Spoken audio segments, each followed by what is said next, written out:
Final word, Adam Collins, Jeff Lemon. Segment 3 is going to be a chunky one. Let's start with Pakistan's women beating New Zealand. Mentioned this earlier. What a performance this was. They really made me forget about Imran Khan being in jail. They renamed Dunedin Oval Susie Bates Oval, and it should, of course, be that all the time. Yeah, why it's not? only for these games. Like, she went to university there. She's an Olympian. She's New Zealand's finest women's cricketer of all time. Named the bloody ground after her full time. But unfortunately, they spoiled the party. Pakistan, they won by 7 wickets in the first T20I. New Zealand 127 for 6. Bates top scored with 28. Fatima Sana, one of my faves, 3 for 18. The Pakistani youngster Seema, who we've seen at fair break the last couple of years. Pakistan chased it down. They won by 7 wickets in 18.2 overs. And Sharval Zulfikar, 18 years old, right-handed opener, 41 from 40, brand new to the international game, one to watch there.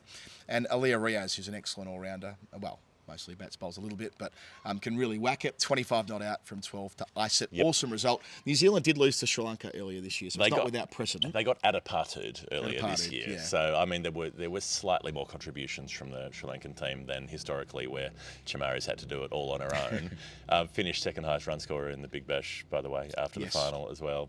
500 plus. Beth Mooney made 500 plus.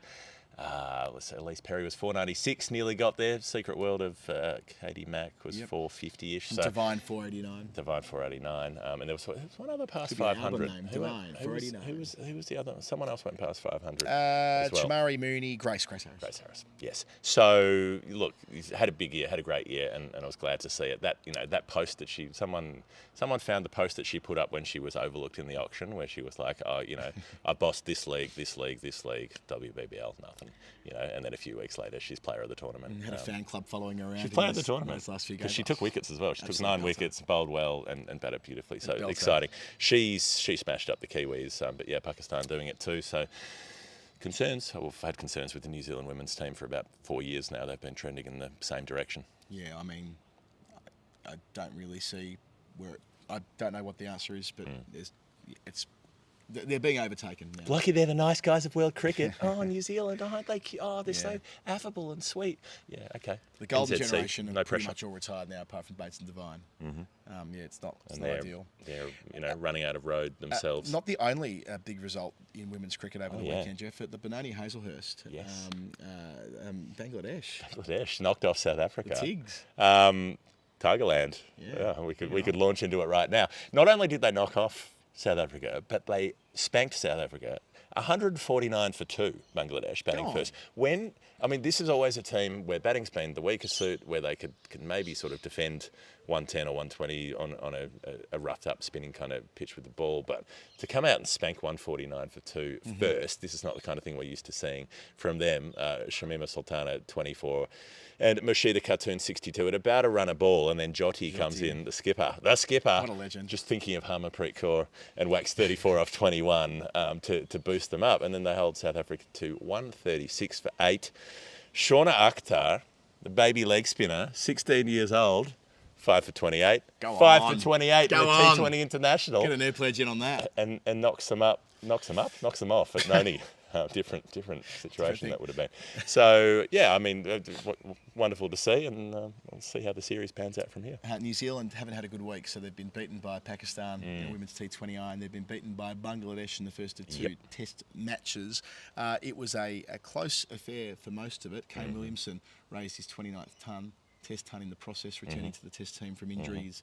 Umpteenth injury, this being the knee problem that kept him out of half the World Cup. But then the thumb, then he broke his thumb in the World Cup. Of course. It's a bit fat and colourful it's one of the most memorable lines of his press conference after that game. He didn't do the presser, but he did the little TV bit after he'd gone off retired hurt. How's the thumb? Oh, it's a bit fat and colourful. That's probably the funniest thing he's ever said. Yeah, I don't think it was intentional. I think I was there in the Daily with Bharat, and I remember saying that's how I'd like to be described as an old man. A bit fat and colourful. Yeah, I'm trying to think of those who would meet that criteria.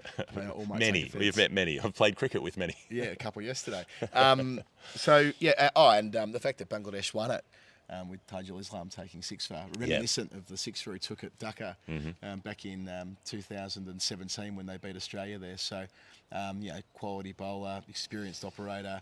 Bangladesh having shat the bed in the World Cup, knocked off New Zealand. Giddy up. Plucker Dhaka. I wonder if we could get that game ground renamed as well. I also like the fact, so Tajul Islam also kind of fucked up the first bit in the first innings. He's batting at 10. He makes 8 not out. If he got a little move on, if he got 2 more runs, it would have been an entire scorecard of double figures.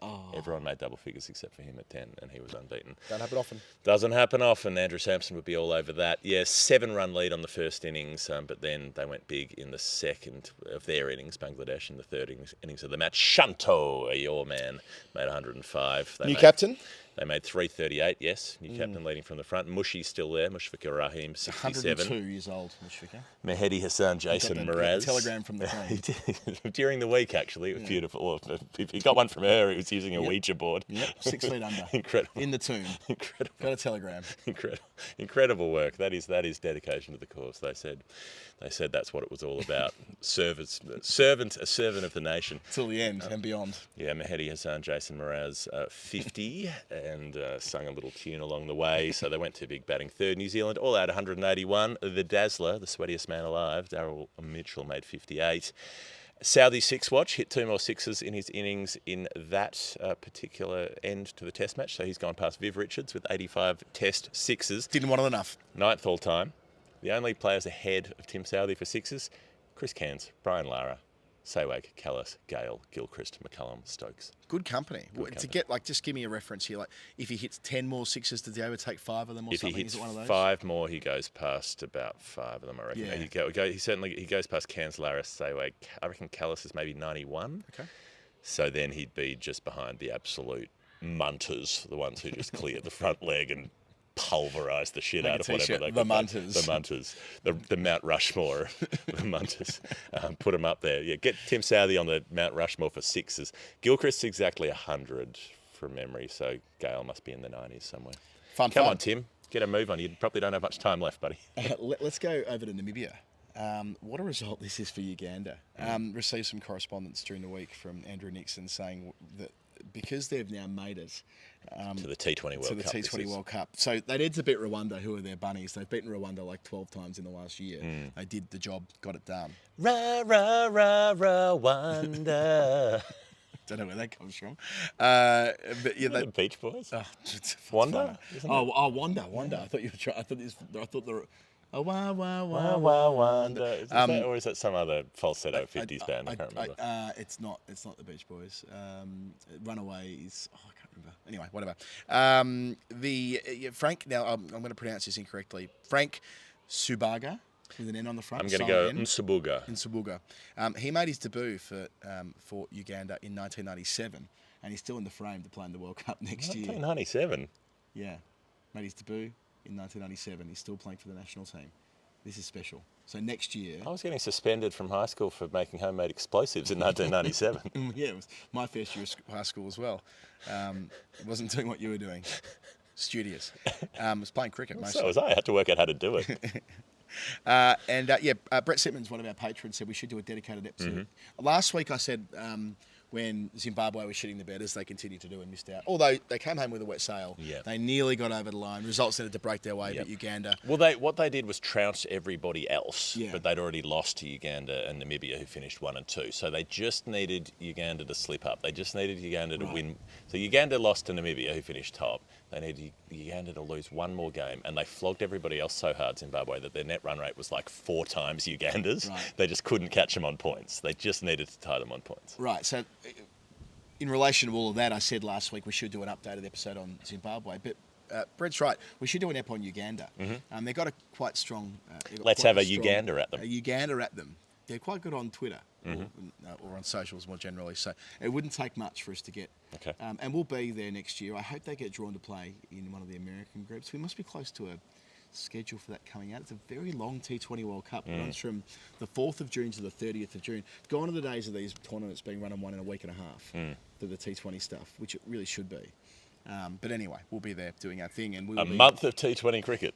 Yeah. Relishing that. Yeah. Well, I'm looking forward to going to America. Yeah, I'm looking forward to it. I don't care who gets drawn in America. That's where we're We are starting. going to New York City. Yeah. Whatever's happening there, we're doing that. And then everything else will work out from Yeah, there. that's right. I hope the Ding Dong Lounge, the other Ding Dong Lounge, the original Ding Dong Lounge up in Harlem, still there. We'll find out. It always burned up there before. Yeah. So we've got Uganda through, Namibia through, the host, which is great because they've been a really... Let's go out on Broadway. They've been really good, Namibia, at the last two T20 World Cups. So the Empire State laid low. We had another limited overs game overnight in Antigua between the West Indies, as you'd expect, given they play home games there, not other countries. They do, and England at the Solus Viv Richards Stadium there in North Sound. England 325, Brookbank 71. You're thinking things are probably going okay. Team effort, 6 scores between 20 and 48. But the wind is shit at him. They win with an over and a bit to spare, 6 down. Shy Chicago Hope, his 16th one-day ton at an average Imagine of... if Shane Dorrich had been there, they would have won it even more easily. Quite. So Shy Hope now averages 50 even in one-day cricket. Only a strike rate of 76, which has been a criticism from time to time. But 16 one-day tons. It's such a shame that he's kind of not playing Test cricket. That part of his career ended, I feel, prematurely. I'm not sure if he's available for the Test team at the moment, Jeff. I don't know. I mean, I don't have a. I don't have a read on the Shy Hope availability. We were talking, we talked about him just recently. On Storytime maybe last week. So, Cam's out there for us. I say for us, he's working for other people as well, but Cam is out there at the moment. Ponsonby, that is. Yes. And he will many Cams. He will tell us. We will get In him on many the ways, show. we when are there the is Cam girls. More to talk about. There's 3 one-days and there's 5 T20s. As for England's performance, as she and Arnott put, not satisfied with just losing the teams at the World Cup. England have started to now lose to teams who didn't play in the World Cup, which I thought was quite a good line. So 1-0 down there. Speaking of others who are involved in Final World, quick Tabs update. More runners coming through in the week, including one of the heroes of our Great Escape at Dulwich back in September, Tom Stewart. One of our Tom Stewarts. Collection. We had 3 at one stage. We did have 3 one on was Patreon. an accident. That is, I think it was someone that signed up twice. Was it? But we've definitely got England's Tom Stewart. You were talking about his parentage. Running the half marathon with us. Many of us were accidents. It's fine. I'm in that club. We're all there. And the Tabs are also cock-a-hoop during the week because they've named the England physical disability team that's going to India their first internationals in 6 years. The India tour is happening, and friends of the show, guests of the show, Will Flynn and James Norton are both in the team. So they've got to go to India. They are going to India. They're going. So to Flinny and James, well done. We will talk to you more. And they gave us a great interview about their frustration at Australia not having a physical disability side, but India do. So that's why they're going and touring there. This is a tour that was cancelled during COVID, and they're only just now getting around to it happening. So that's fun for the Tabs. But there's a link in our notes that helps you sign up directly to the marathon with the guys up there at headquarters. And once you sign up to that, let me know. I'll add you straight to the WhatsApp group, which is thriving. You can see Izzy Westbury running like 30 kilometres every day in preparation for the marathon because she can't help herself. That's just what Izzy does. She can put us on the show. That's not preparation. That's a marathon. That's just what she does. It's just what Izzy does. It's her thing. Shows people up. And all the time in every walk of life. Yeah. Bloody overachieving Izzy Westbury. I know. The Strava group, the WhatsApp thing, whatever. It's all in the notes. Join up. We still want to get to 50. We're on 31. Time on our side. It's fine. I'm just an Air Force lawyer, former international cricketer. Former president of the Oxford Union. Who makes the perfect martini. It's not hard. It's just cold gin. There is, that's the quirk to this whole martini. Really cold gin. Let's just put gin in the freezer. You're done. I'll take your word for it. Do it later. Sheffield Shield. We've been kind of relegating the Shield to the back of the show every week. That's because the true heads are going to still be with us at that point, and you need to be a true head to be Sheffield Shield. Am I right? Did I hear correctly that after New South Wales didn't win for 15 games in a row, they've now won 2 out of 3? 2 out of 3, both at the SCG, both on lively tracks, and both well ahead of time. And they knocked off the side on top of the table, Tasmania. This is shaping up as one of the great Shield seasons. Tasmania, right on. Without cutting to the car chase too much, there are 5 teams separated by 8 points. Throw a blanket over them at the clock tower. Very cosy. It's quite warm today. Yeah, so Tassie, top of the pile, despite losing to New South. That was a really weird thriller. So New South Wales win by 74 runs, but it belies the rhythm of the game. So the home side make 224. Ollie Davies, who's been in the runs recently, 84 not out. People starting to talk him up. People starting to say, well, Ollie Davies is all right. He might play for Australia soon. If there's one thing that people who follow cricket hate to do, it's talk up a young player who's done two good things. There's probably more than two. I reckon he's probably got... No, I'm not saying he's only done two. I'm saying once you reach two. Yeah, once you've you've done the second good thing, yeah. you're on the two. Well, you're I'm about on to talk radio. Well, I'm about to start talking up someone after a couple of big performances. Because for Tasmania, former New South Wales native Lawrence Neil Smith, the final word zone, get 7 in. for 58. The 7 final for word zone, 58. Lawrence Neil Smith. So they knock over Tassie for New South Wales for 224, but the problem is Tassie don't get it right. They're all out for 200 the second in their first innings. Mitchell Owen top scored was 70 down at number 8, but they were 70 for 6 at one point. And then the old guard of Bird and Tremaine took 3 wickets each, did the damage. Nathan Lyon played, didn't take a wicket, didn't need to. It was a seamer kind of match, none for 21. Segue. Nathan Lyon's off to Old Trafford. He signed on full-time terms with Lancs for the whole season next year. Didn't he do this like 4 months ago? It was rumoured. But now it's like the worst kept secret that Lyon's going to Lancashire. But they announced it during the week that it's actually happened. He signed the dotted line. And with Australia's schedule next year, test matches in New Zealand that finish on March. the 13th of March, it does kind of mean, if you're not a T20 player, and Nathan isn't playing for the Australian side at the moment, although I'm sure he'll want to play in that World Cup, but improbable, he'll get to play every single game for Lancashire. And I reckon... He could have a Titch Freeman 300-wicket season. Bring it on. I mean, he did play... briefly at Worcestershire about 6 seasons ago, but this will be his first long county cricket stint. And if it went well, I see a world where Lyon could be like playing till he's 44 for someone. 1,000 first-class wickets. Something like that. Something like that. So Lyon playing for Lancashire next year. Back to the SCG. And he'll be back in the Test team. Is he still on 496? 496. Yeah. So that'll be a milestone. We'll probably get to see it Perth week after next. New South Wales 118 in the second dig. Nobody above 31. Gabe Bell takes 5 for. Neil Smith, our guy, 3 more, which makes 10 for the match. 10 for 104, leaving Tasmania for 143 to win. Job pretty much done with the ball, certainly. And they completely botch it. At one stage, they're 61 for 4, so they're still in the driving seat at that point. And they lose 6 for 7 to be all out for 68. Scott Boland. Yeah, they got Scott Boland, very good.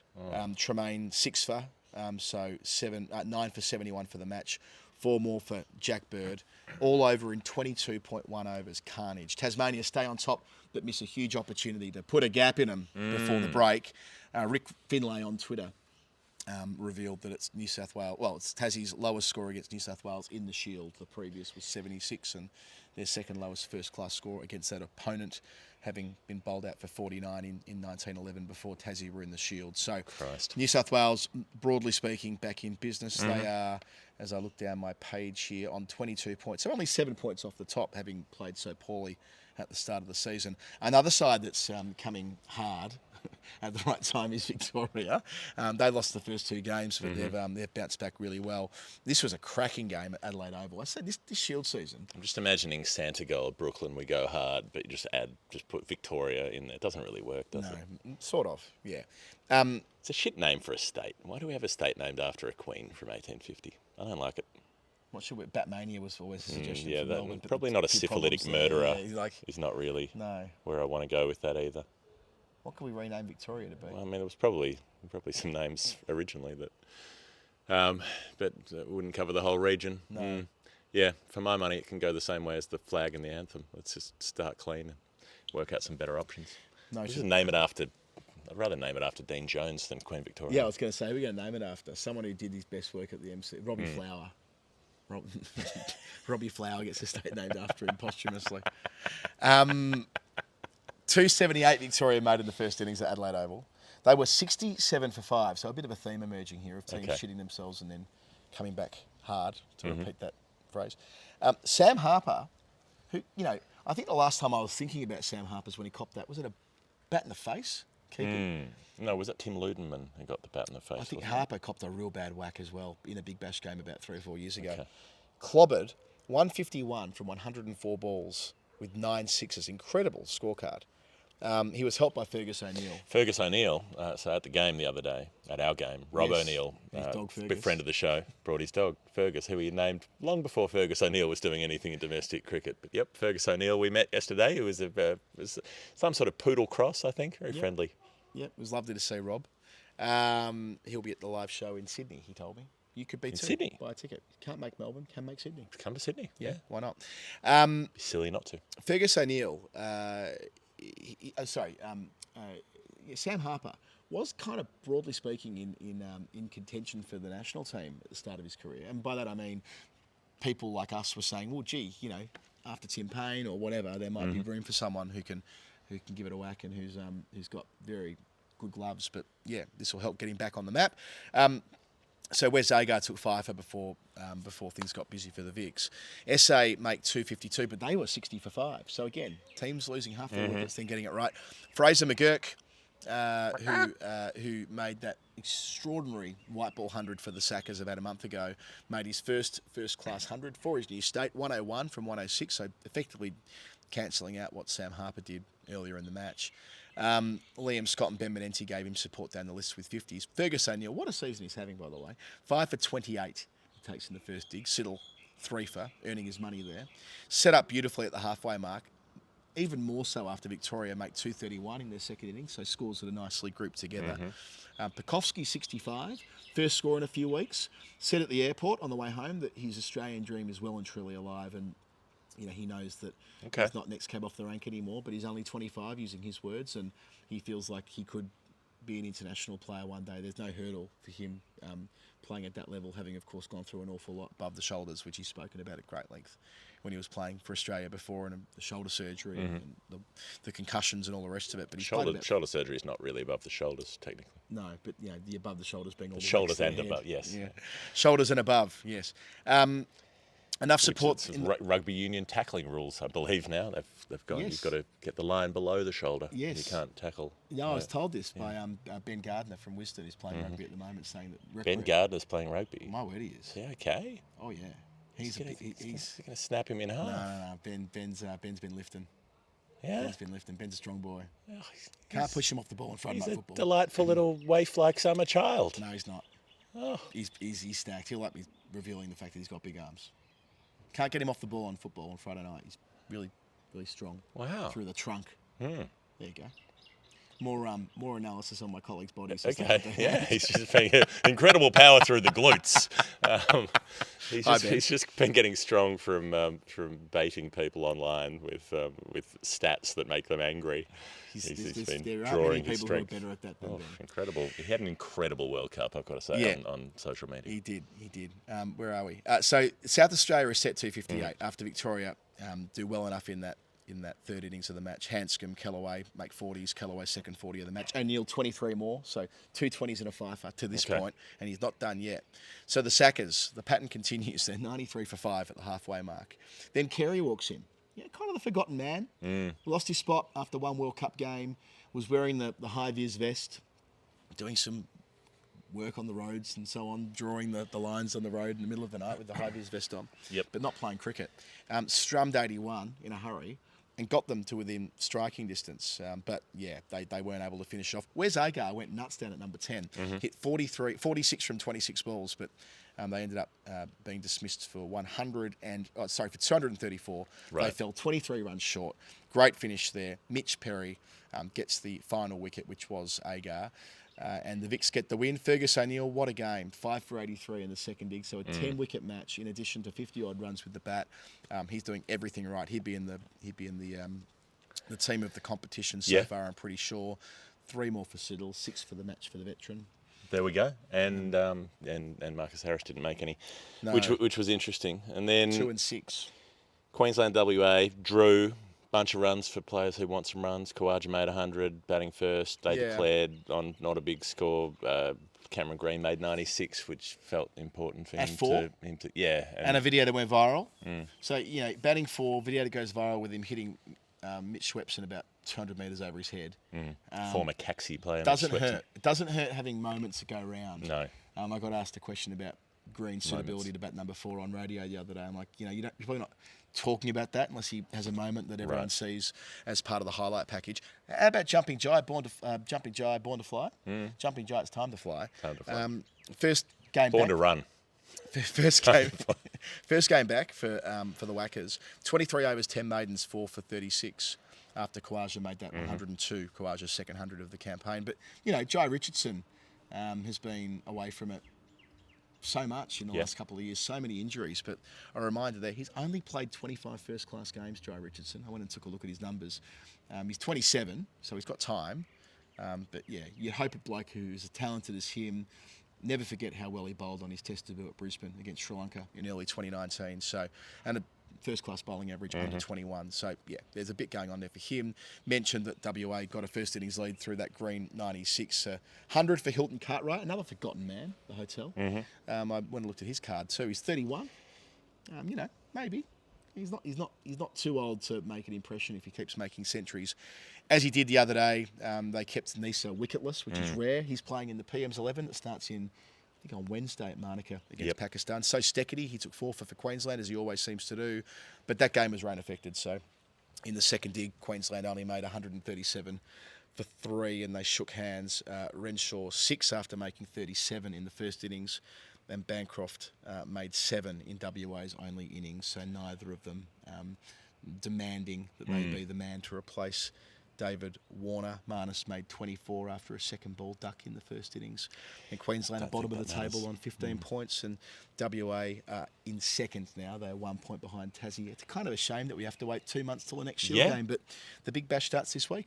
We hit pause. We go to the Big Bash. Thursday, the Brisbane Heat will host the Melbourne Stars.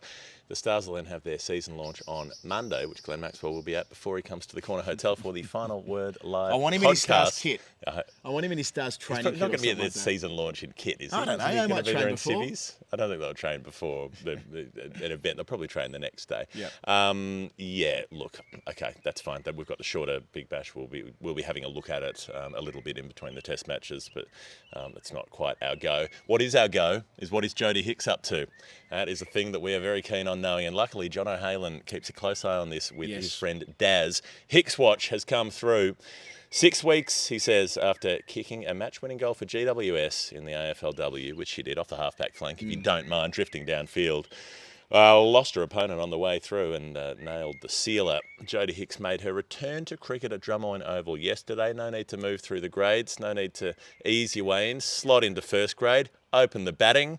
Don't need to get any time in the middle. You might expect that somebody who's been playing footy all year wouldn't be doing so well. Well, she just about nailed 100. Just about. Just short. So chasing Manly's 238 of 50 overs. Hicks, says Jono and Daz, determined to play straight, did a wonderful job, reached her half century. She was more concerned about getting AFLW Grand Final updates from the drinks runner during the innings. During the 38th over, Sydney 4 for 198. Jodie Hicks on 98 of 115 with 7 fours and a 6. Attempts to nudge a ball into the leg side and is bowled 98 off 116 balls. And Sydney, they stuffed it up. They lost 6 for 30 after that. Her wicket started the collapse. They were bowled out 10 runs short of the target in the 47th. Just shows no Hicks, no Sydney. She's got to do it all herself this season, but she will continue because that's what sisters have to do. They're doing it for themselves. We started the show talking about our community, and we ended here too. Always lovely to have the Hicks Watch coming in from Jono and Daz. And thank you to everybody, including Jono, for posting those Spotify wrapped bits on their Instagram and so on as well. Jono is in our top 0.05% of listeners. He has listened to 27,000 minutes of the Final Word this year. 27,000 minutes. It's an extraordinary achievement. We do love Jono. One of the nicest human beings you can ever meet. What's 27,000 minutes? I don't know. How do I divide that by 60? You might have to put a computer in front of me. I'm going to do it. I'm going to do it this way. 450 hours. Okay. Of you and me talking. It's a lot. Yeah. We have so much going on at the moment. All of it's in the show notes. Our Patreon, please get involved. Do that thing with us. We're off to Perth next week, doing the test match. We've got a live show on the 11th with Glenn Maxwell and the one in Sydney on the 7th. That's in our link tree. That's also in the show notes. Let's end it there. I'm going to go and see my girls before they go to bed. This has been The Final Word. We'll talk to you again very soon.